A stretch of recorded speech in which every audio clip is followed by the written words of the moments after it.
Rules exist for a reason. Break them again and you're finished. These cold words echoed in Sarah Matthews' mind as she handed over her hospital badge after 3 years of loyal service. The words stung, but they weren't the harshest part of the situation. The real sting came from the thought of what she had lost, not just the job she loved, but her sense of doing the right thing. It all started on a quiet afternoon during Sarah's lunch break at Riverside General Hospital. She'd just sat down at a small, sunlit table in the hospital cafeteria, her sandwich in hand, when she noticed a commotion outside. It was a soft rustling at first, but then a loud thud. Sarah froze for a moment, chewing the bite she'd taken from her sandwich before glancing out the window. Her heart skipped a beat when she saw an elderly man, dressed in worn military attire, slump forward onto the asphalt in the hospital parking lot. It was a moment of pure instinct for Sarah. She didn't hesitate. Dropping her sandwich, she rushed outside, and her nursing instincts kicked in immediately. She knew that a life was at stake. She didn't think twice about hospital policy or the rules about performing medical procedures off-duty. Her training, her desire to help, and the urgency of the situation drove her to the veteran's side. The man, Robert Miller, was unresponsive and not breathing.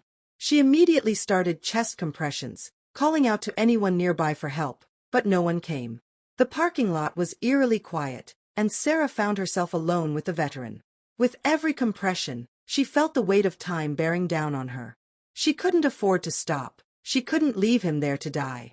Minutes passed, each one feeling like an eternity, until finally, she felt a pulse. The breath she hadn't realized she was holding escaped from her lungs as the veteran gasped, his chest rising and falling again. She couldn't believe it. She had saved his life. The moment was surreal. She had done it. But her relief was short-lived. As she sat back, exhausted and relieved, Sarah heard the sound of footsteps approaching. She looked up to see one of her colleagues, Nancy, hurrying towards her with wide eyes. "Sarah, what happened?" Nancy gasped, her voice full of concern. I saved him," Sarah said, barely able to breathe herself as she looked at the elderly man still gasping for air. "He collapsed, and I had to help." Nancy, though grateful for Sarah's actions, could see the worry creeping into Sarah's expression. "Sarah, you know that wasn't part of your job, performing medical procedures outside designated areas, especially when you're off duty." Sarah knew the hospital's rules inside out. She had followed them to the letter, not just for herself but to ensure the safety of her patients and colleagues. But when faced with the reality of life and death, those rules felt insignificant. She had acted on pure instinct. Nancy placed a gentle hand on Sarah's shoulder. "You did what you had to do. But you need to be careful." Before Sarah could respond, paramedics arrived to take Robert Miller to the hospital. Sarah explained the situation to them quickly before heading back into the building, her heart still pounding in her chest. The next day, the repercussions hit. Sarah was called into the office by Dr. James Harrison, the hospital director. His expression was unreadable as she entered, her stomach tied in knots. "Sarah, I've received a report of an incident from yesterday," Dr. Harrison began. "I know you were just trying to help, but you violated hospital policy. We have a strict rule about performing medical procedures off-duty and outside of designated areas." "I know," Sarah replied, her voice shaky. "But I saved his life. He wasn't breathing, and I couldn't just let him die." Dr. Harrison nodded but didn't respond. The silence was suffocating. "I'm afraid I have to suspend you for 3 days without pay," he said, his tone firm but not unkind. Sarah's heart sank. She had given everything to her work, and now, for the first time, she felt betrayed. "You're suspending me for saving a life?" "It's a matter of policy," Dr. Harrison said, his tone becoming more distant. "Rules exist for a reason. If we allow exceptions, it undermines everything." The words echoed in Sarah's mind as she left his office. The next few days were a blur of frustration and disbelief. How could she have been punished for doing the right thing? Her family was already struggling, and now, this suspension would make it even harder to make ends meet. Rent was due next week, and her mother's medication costs had become a constant worry. Sarah felt like she was being punished for showing compassion, for doing what any good nurse would have done in the same situation. The following day, as Sarah sat at home, staring at the piles of bills, she got a call that would change everything. It was Dr. Harrison, and his voice was much softer this time.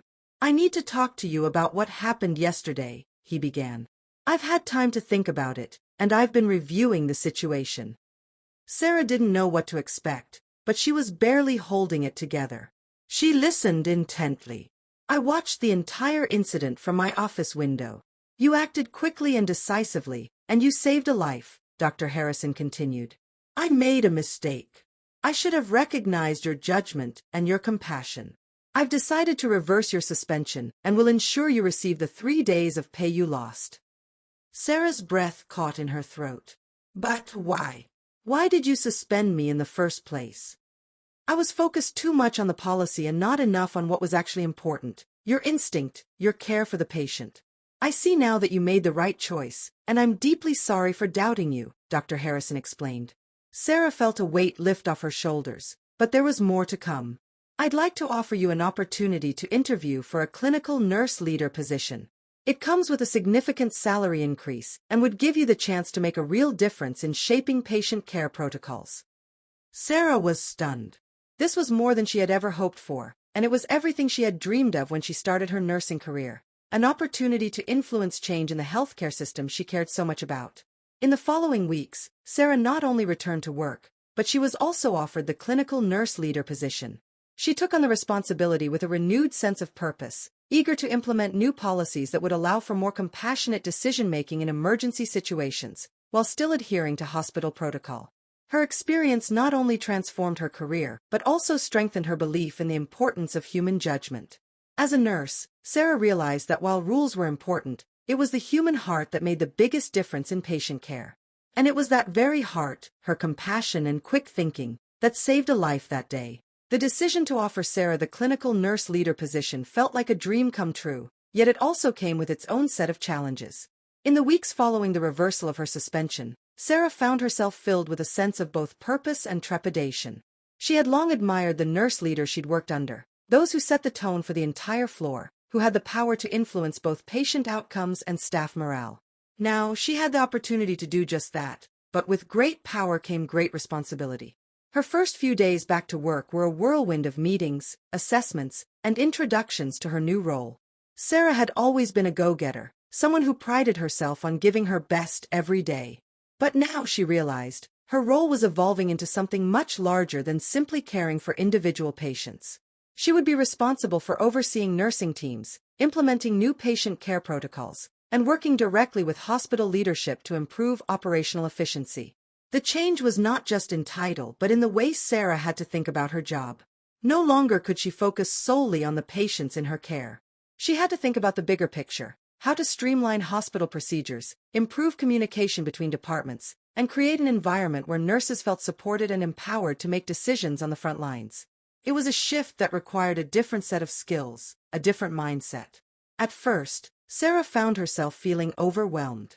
As much as she wanted to dive in and make changes, she didn't want to make any mistakes. There were countless policies and procedures to learn, and she wanted to ensure she implemented the changes she felt were necessary while respecting the existing structure of the hospital. She leaned heavily on her colleagues, especially Nancy, her longtime friend, who had been there for her throughout her journey and understood the challenges Sarah was facing. "Take it one step at a time," Nancy advised as they sat together during a lunch break. "Don't feel like you need to change everything at once. You've already proven you have the heart for this job, and that's half the battle. Now it's about pacing yourself and learning to work within the system." Sarah nodded, grateful for Nancy's support. It was a lot of pressure, but she was determined to succeed. The veteran she had saved, Robert Miller, had become a symbol for her, the symbol of her commitment to doing the right thing, no matter the consequences. Every time she thought about that day in the parking lot, she was reminded of the profound impact one decision could make. It wasn't just about saving a life. It was about trusting her instincts, her heart, and her ability to do what was best for those who depended on her. With this in mind, Sarah began to focus on making small but meaningful changes in her new role. One of the first things she tackled was the communication breakdown between the nursing staff and other departments. She'd seen firsthand how a lack of coordination could lead to confusion and delays in patient care. Her idea was simple but effective. She proposed a new protocol for shift changes, ensuring that each nurse would provide a comprehensive report on their patients, their needs, and any outstanding tasks. This would allow for smoother transitions between shifts and ensure that no detail was overlooked. At first, the staff was resistant. Change was never easy, and many nurses were hesitant to adopt the new procedure. But Sarah knew the importance of perseverance. She took the time to meet with each nurse individually, explaining why the new system was necessary and how it would benefit both them and their patients. Slowly but surely, they began to see the value in the change, and within weeks, Sarah started to notice improvements. Nurses were more confident in the handoff process, patients received more consistent care, and the entire floor seemed to function more cohesively. Despite the progress, Sarah knew that there was still much work to be done. The hospital had a long-standing policy of strict adherence to rules, which was crucial for maintaining safety and efficiency. But Sarah had come to realize that there had to be a balance between following protocol and recognizing when human judgment should take precedence, just like that day with Robert Miller. She knew she had to find a way to integrate compassion into the hospital's policies, without undermining the importance of safety and structure. One of the most significant challenges came when Sarah was faced with a situation that tested her new role. A young patient, Noah, was admitted to the hospital with a severe allergic reaction after being exposed to peanuts. His parents were frantic, and Noah's condition was deteriorating quickly. The on-call physician was unavailable, and the nurses on duty were unsure of what steps to take in the absence of immediate guidance. In that moment, Sarah remembered her own experience. She knew that waiting for the physician's orders could mean the difference between life and death. She didn't hesitate. She instructed the nurse on duty to administer the appropriate medication based on the patient's history and symptoms, trusting her own judgment. Her decision was a success. Noah's condition stabilized within minutes, and he began to recover. When Dr. Harrison arrived later and was briefed on the situation, he was impressed. But he was also concerned. "Sarah, I understand your decision, and it worked out in this case, but we have to make sure we don't set a precedent. Our policies are in place for a reason."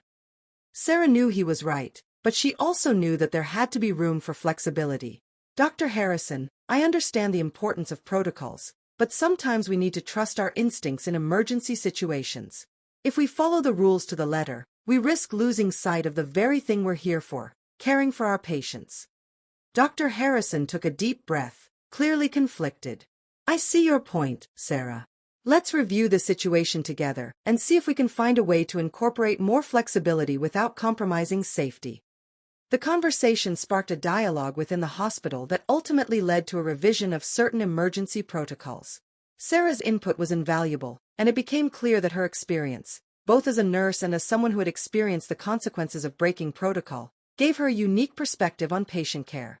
Over the next few months, Sarah grew into her role as clinical nurse leader. She continued to advocate for changes in policies that allowed nurses to exercise their judgment in emergency situations while maintaining the hospital's commitment to safety. Her reputation as a compassionate, competent leader spread throughout the hospital, and her colleagues began to seek her advice on a variety of issues.